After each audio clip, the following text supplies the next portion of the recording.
Penguin's Promenade. Mr. Popper soon found that it was not so easy to take a penguin for a stroll. Captain Cook did not care at first for the idea of being put on a leash. However, Mr. Popper was firm. He tied one end of the clothesline to the penguin's fat throat, and the other to his own wrist. "Ork," said Captain Cook indignantly. Still, he was a very reasonable sort of bird, and when he saw that protesting did him no good, he recovered his customary dignity and decided to let Mr. Popper lead him. Mr. Popper put on his best Sunday derby and opened the front door with Captain Cook waddling graciously behind him. "Gaw," said the penguin, stopping at the edge of the porch to look down at the steps. Mr. Popper gave him plenty of clothesline. "Gook," said Captain Cook, and raising his flippers he leaned forward bravely and tobogganed down the steps on his stomach. Mr. Popper followed, though not in the same way. Captain Cook quickly got up on his feet again and strutted to the street ahead of Mr. Popper with many quick turns of his head and pleased comments on the new scene. Down Proudfoot Avenue came a neighbor of the Poppers, Mrs. Callahan, with her arms full of groceries.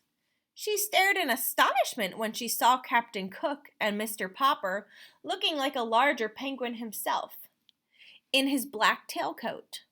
"Heavens have mercy on us!" she exclaimed as the bird began to investigate the striped stockings under her house dress. "Oh, it isn't an owl, and it isn't a goose." "It isn't," said Mr. Popper, tipping his Sunday derby. "It's an Antarctic penguin, Mrs. Callahan." "Get away from me," said Mrs. Callahan to Captain Cook. "An anteater, is it?" "Oh, not an anteater," explained Mr. Popper. "Antarctic. It was sent to me from the South Pole." "Oh, take your South Pole goose away from me at once," said Mrs. Callahan. Mr. Popper pulled obediently at the clothesline, while Captain Cook took a parting peck at Mrs. Callahan's striped stockings. "Heaven preserve us," said Mrs. Callahan. "I must stop in and see Mrs. Popper at once. I would never have believed it. I will be going now." "So will I," said Mr. Popper, as Captain Cook dragged him off down the street. Their next stop was at the drugstore at the corner of Proudfoot Avenue and Main Street. Here Captain Cook insisted on looking over the window display, which consisted of several open packages of shiny, white boric crystals. These he evidently mistook for polar snow, so he began to peck at the window vigorously.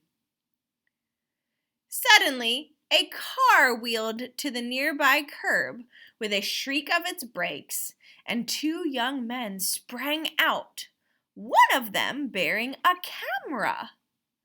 "This must be it," said the first young man to the other. "It's them, all right," said the second young man. The cameraman set up his tripod on the sidewalk. By this time, a small crowd had gathered around. The two men in white coats had even come out of the drugstore to watch. Captain Cook, however, was still too much interested in the window exhibits to bother to turn around. "You're Mr. Popper of 432 Proudfoot Avenue, aren't you?" asked the second young man, pulling a notebook out of his pocket. "Yes," said Mr. Popper, realizing that his picture were about to be taken for the newspaper. Two young men had, as a matter of fact, heard about the strange bird from the policeman, and they had been on their way to the Popper house to get an interview when they saw Captain Cook. "Hey, Pelican, turn around and see the pretty birdie," said the photographer. "That's not a pelican," said the other, who was a reporter. "Pelicans have a pouch in their bill." "I'd think it was a dodo, only dodos are extinct. This will make an elegant picture, if I can ever get her to turn around." "It's a penguin," said Mr. Popper proudly. "Its name is Captain Cook." "Gook," said the penguin, turning around now that they were talking about him. Spying the camera tripod, he walked over and examined it.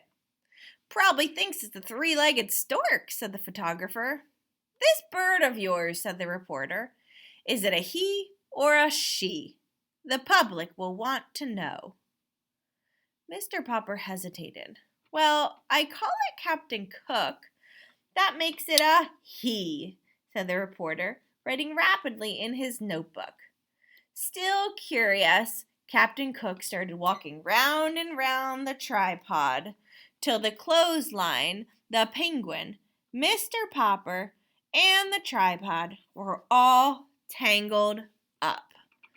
At the advice of one of the bystanders, the tangle was finally straightened out by Mr. Popper's walking around the tripod 3 times in the opposite direction.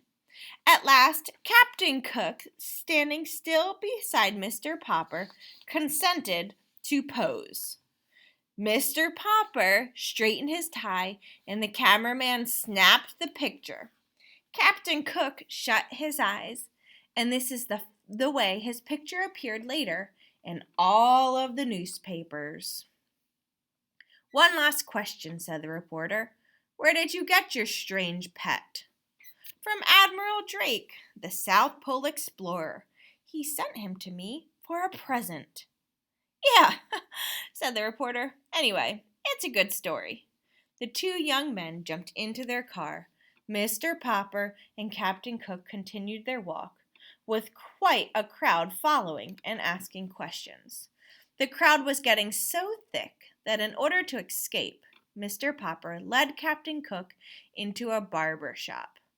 The man who kept the barber shop had, up until this time, been a good friend of Mr. Popper's.